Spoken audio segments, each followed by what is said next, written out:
Bom, gente, então vocês vão ver agora a titulação de aminoácido e nada mais é do que a titulação, né, de um grupo ácido, como a gente viu, somado à titulação de um outro grupo, né, no caso básico, mas o comportamento é análogo, numa molécula só. Por quê? Porque ela é um aminoácido, então tem um amino, tem um ácido, tá? Então assim, vocês já estão com a base para entender tudo o que acontece aqui, mas vamos passar para vocês poderem consultar quando quiserem. Começa com um pH bem baixo, bem ácido, né? O que que eu tenho de forma química, estrutura química nesse momento? Um meio todo acidificado.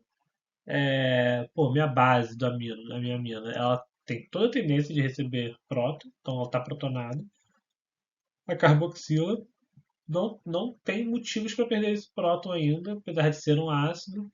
Ela é um ácido fraco, o pH aqui está muito ácido, ela não tem por que agir como um ácido se o meio já está tão ácido assim. Então ela fica protonada também. Como é que é a carga desse aminoácido?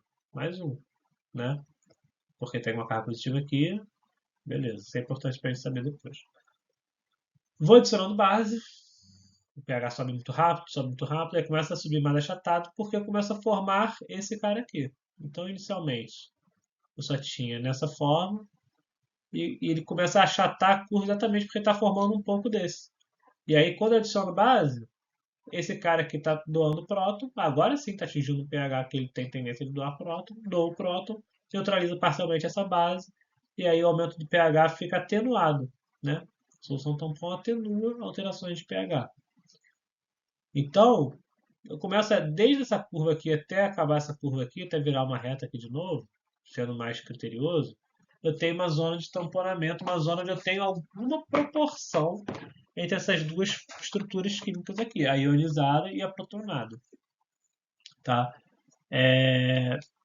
Para não ficar no olhômetro, né, a gente define isso, aquele retângulo azul de mais um e menos um, do pK, tá? Então a gente já viu, no ponto do pK1, o aminoácido pK1 é definido como da carboxila, né? Sempre é o primeiro a perder o ácido, a gente sempre vai chamar de pK1.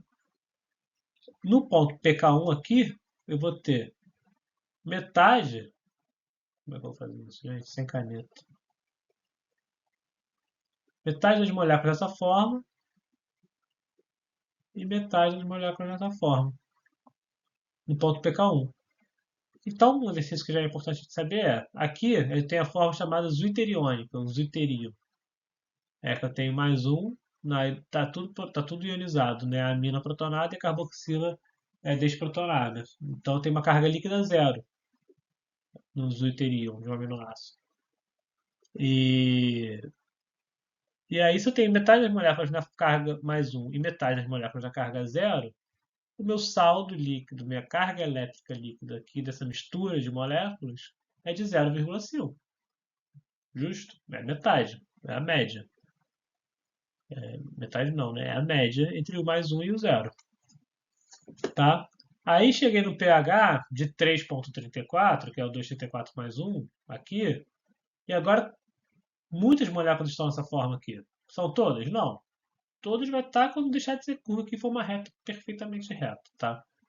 Mas vão ter muitas moléculas aqui e as que estiverem aqui na forma protonada já atingiram um equilíbrio que não vão ter tendência de atuar como atuam ainda como ácido, perdão. Isso aqui continua acontecendo. Aí eu vou adicionando pH até que elas todas atuaram como ácido e aí eu vou ter um momento que eu vou ter todas as moléculas dessa forma aqui, tá? Aí aqui se eu adiciono um ácido que não adianta, né? Ele não vai atuar como tampão se eu tiver aqui, pensando aqui essa parte mais vertical, ele não vai atuar como tampão. Posso até adicionar aqui, se eu adicionar um OH-, não tem nem próton para doar aqui na carboxila.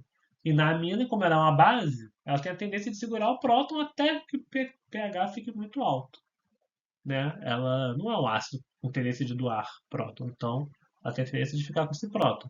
Eu ainda não atingi um pH aqui de 5 e pouco, suficiente para perder esse próton aqui, tá? E se eu adicionar um ácido, ele não vem para cá, porque esse cara aqui é um ácido e nessa faixa de pH ele tem tendência de doar esse próton. tá bom? Porque aí o meio já não está ácido o suficiente e ele é um ácido, ele vai doar esse próton e acidificar um pouco mais o meio. Então aqui eu não atuo como tampão. Olhando para essa parte do gráfico aqui, eu tenho a mesma coisa acontecendo, só que agora com o grupo amino. Aos poucos, aqui eu tenho um momento que eu estou com todas as moléculas nessa forma, né? E aí eu começo a perder esse próton aqui. E começa a formar algumas moléculas nessa forma química aqui. Tá? É esse ponto aqui da curva. Até que eu chego aqui no pK2, né? E tenho metade de cada uma. Tá bom? Faz sentido, né? Mesma coisa, bem análogo. Então, assim, conforme eu fui adicionando base, eu saí dessa forma aqui da esquerda, toda protonada, tanto na carboxila aqui, né? Quanto na amina.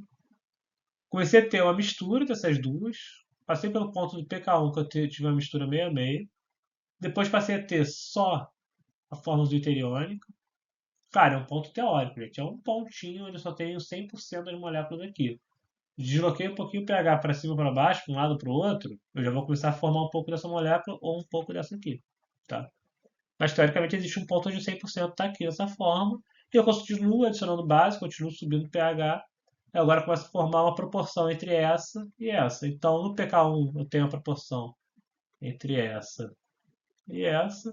E no pK2 eu tenho a proporção entre essa e essa. E aí é muito comum, questão de prova também, é importante a gente saber, depois vocês vão ver por quê, tem a ver com o método de purificação de proteína, entre outras coisas.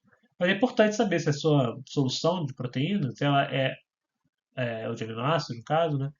Ela é positiva, negativa, neutra. Então, qual é o pH onde a glicina está na sua carga neutra? Ou melhor, no seu ponto isoelétrico. Qual que é o pH onde a glicina tem a carga elétrica líquida zero?